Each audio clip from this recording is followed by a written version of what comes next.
Friends ನೋಡಿ, ಇದು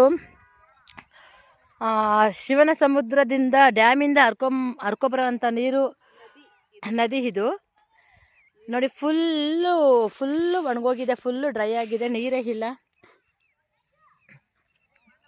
ಎಲ್ಲ ಪಾಚಿ ಕಟ್ಕೊಂಡಿದೆ, ಬರೀ ಬಂಡೆಗಳು ಕಲ್ಲುಗಳು ಇದೇ ಕಾಣಿಸ್ತಾ ಇದೆ. ನೀರು ಏನೂ ಇಲ್ಲ, ಏನೇನಾದ್ರು ಏನೂ ಇಲ್ಲ ಇಲ್ಲಿ. ಅದಕ್ಕೆ Gaganachukki Bharachukki falls, waterfalls ಅಲ್ಲಿ ಕೂಡ ಏನೂ ಇಲ್ವಂತೆ ನೀರೀಗ. ಫುಲ್ಲು ಹೋದ್ರೂ ವೇಸ್ಟ್ ಈಗ ನಾವು. ಅದಕ್ಕೆ ದಯವಿಟ್ಟು ಇವಾಗೆಲ್ಲ ಯಾರು ಬರೋಕ್ಕೆ ಹೋಗಬೇಡಿ, ಸೀಸನ್ನೇ ಇಲ್ಲ ಇಲ್ಲೀಗ.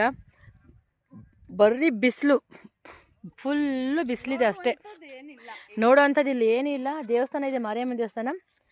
ಮಾರಿಯಮ್ಮನ ದೇವಸ್ಥಾನದಲ್ಲಿ ಯಾವಾಗ ಕೋಳಿ ಕುರಿ ಕುಯ್ತಾ ಇರ್ತಾರೆ, ದೇವ್ರು ಮಾಡ್ಕೊಂಡವ್ರು ಹೋಗ್ತಾ ಇರ್ತಾರೆ ಅಷ್ಟೇ. ದೇವ್ರು ಬಂದರೆ ನಾವು ದೇವ್ರಿಗೆ ನಮಸ್ಕಾರ ಮಾಡಿಕೊಂಡು ಗುಡಿಗೆ ಹೋಗ್ಬಿಟ್ಟು ನಮಸ್ಕಾರ ಮಾಡ್ಕೊಂಡು ಹೋಗ್ಬೋದು ಅಷ್ಟೇ. ಅದು ಬಿಟ್ಟರೆ ಬೇರೆ ಏನು ನೋಡುವಂಥ ಪ್ಲೇಸ್ ಏನೂ ಇಲ್ಲ. ಇದು ಬಂದು ನಾವು ಮಳೆಗಾಲದಲ್ಲೇ ಬರಬೇಕು, ಸೀಸನಲ್ಲಿ. ಆವಾಗ ಬಂದರೆ ಮಳೆ ನೀರು ಇನ್ಕ್ರೀಸ್ ಆಗಿ ಸ್ವಲ್ಪ ಇಲ್ಲೆಲ್ಲ ಹೊಳೆಯಲ್ಲಿ ನೀರೆಲ್ಲ ಕಾಣಿಸ್ಕೊಳ್ಳುತ್ತೆ. ಸಮುದ್ರದಿಂದ ನೀರು ಹರ್ಕೊಂಡು ಸಮುದ್ರದಿಂದ ನೀರು ಈ ಕಡೆ ಹರ್ಕೊಂಡು ಬರುತ್ತೆ. ಆವಾಗ ನೋಡೋಕ್ಕೆ ಆ ಉಕ್ಕಲ್ಲಿ ನೀರು ಉಕ್ತಾ ಇರುತ್ತಲ್ಲ, ಆವಾಗ ನೋಡೋಕ್ಕೆ ತುಂಬ ಬ್ಯೂಟಿಫುಲ್ ಆಗಿರುತ್ತೆ.